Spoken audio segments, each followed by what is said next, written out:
नमस्कार दोस्तों, मैं सरिता फोगाट।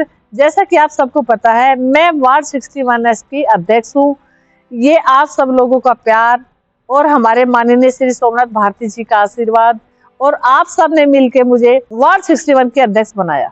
दोस्तों, आप सबको पता है कि मैं एक आम आदमी पार्टी की छोटी सी कार्यकर्ता हूँ और लोग मुझसे सवाल करते हैं कि हमारे माननीय श्री अरविंद केजरीवाल जी पेट्रोल के दाम, डीजल के दाम कम क्यों नहीं कर रहे। उसको लेकर के मैं आप लोगों से बात करना चाहती हूँ, अपनी बात साझा करना चाहती हूँ।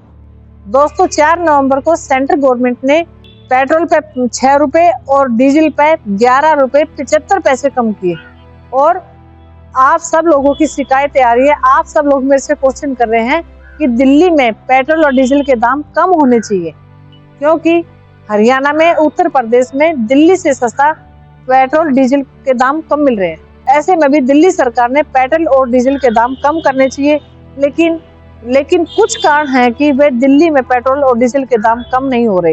ये मेरा पर्सनल नजरिया है कि पेट्रोल डीजल के दाम क्यों कम नहीं हो रहे, क्योंकि एमसीडी में इतना भ्रष्टाचार है कि ये आप सबको पता है कि एमसीडी में सबसे ज्यादा भ्रष्टाचार है।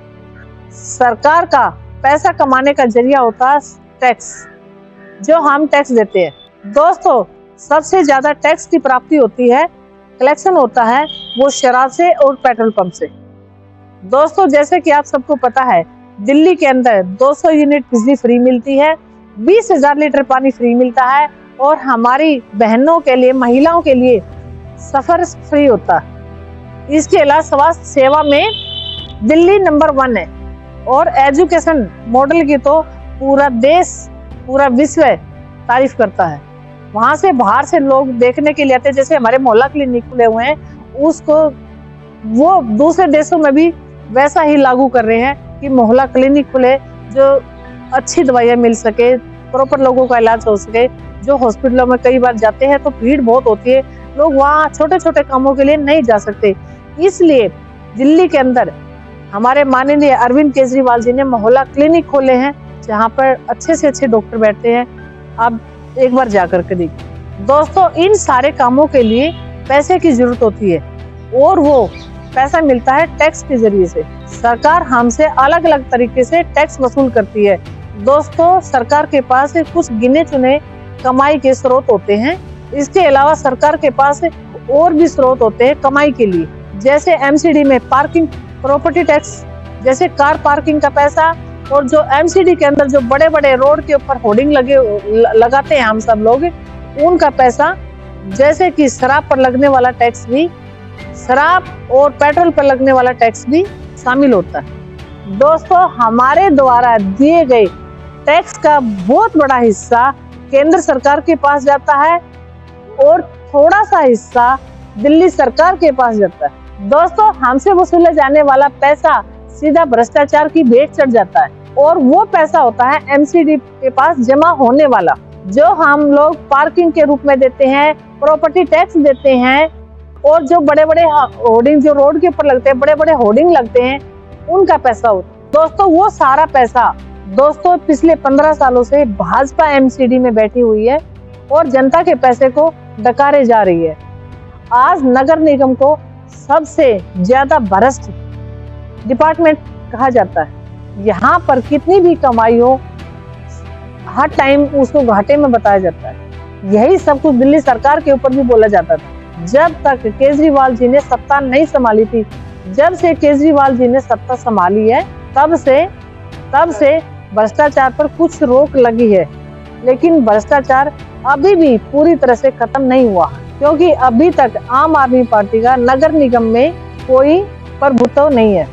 लेकिन अब आपके पास मौका है इस भ्रष्टाचार से बचने के लिए।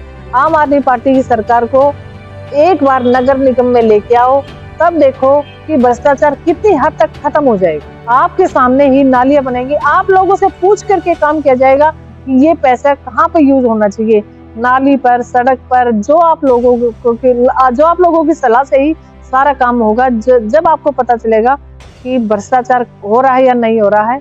जैसे हमारे माननीय श्री सोमनाथ भारती जी अधिकारियों से काम करवाते हैं, पहले उस चीज को काम देते हैं, फिर ठेकेदार से या मतलब जो भी लोग काम करते हैं उनसे पूछा जाता है, पब्लिक से पूछा जाता है काम ठीक हुआ या नहीं हुआ, मैं इनको लेटर दूं या नहीं दूं, तब आप लोग बोलोगे कि हाँ ये काम अच्छा हुआ है, तब पैसा रिलीज होगा। दोस्तों आपको एक बात और बताती हूँ कि जो ये हमारी गली बनती है, रोड बनते हैं, उसका एस्टीमेट, एक रोड का एस्टीमेट 10 लाख रुपए होता है, और वही भाजपा की सरकार एमसीडी में जो बैठी हुई है उसी को 50 लाख रुपए का एस्टीमेट बना के देती है।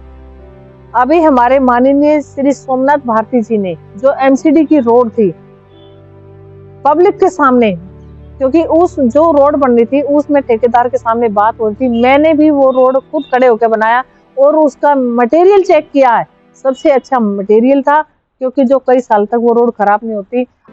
दोस्तों फैसला आपके हाथ में है कि आप कौन सी सरकार को जिताना चाहते हो। एक सरकार जो आपके लिए काम करती है, काम की राजनीति करती है, और दूसरी सरकार जुमलेबाजी की राजनीति करती है। और यही काम आप लोगों ने एमसीडी में करके दिखाना है। और जितने भी अब चुनाव होने वाले हैं दूसरे राज्यों के अंदर, सब में आम आदमी पार्टी को लेके आना है, जो आप लोगों के काम करे, काम की राजनीति करे और जुमलेबाजी ना करे। बस मैं आपसे इतना ही कहना चाहूंगी, हमें एक ईमानदार सरकार की जरूरत है, जो हमारे दुख को समझे, जो हमारी समस्याओं को समझे, जो हमारे लिए काम करे। जैसे अरविंद केजरीवाल जी ने काम किया वैसे ही उनके सिपाही काम करेंगे। और बस मैं आपसे हाथ जोड़ के ये रिक्वेस्ट करते कि हर राज्य में आम आदमी पार्टी सरकार को आना चाहिए। आप लोगों के हाथ में। जय हिंद साथियों।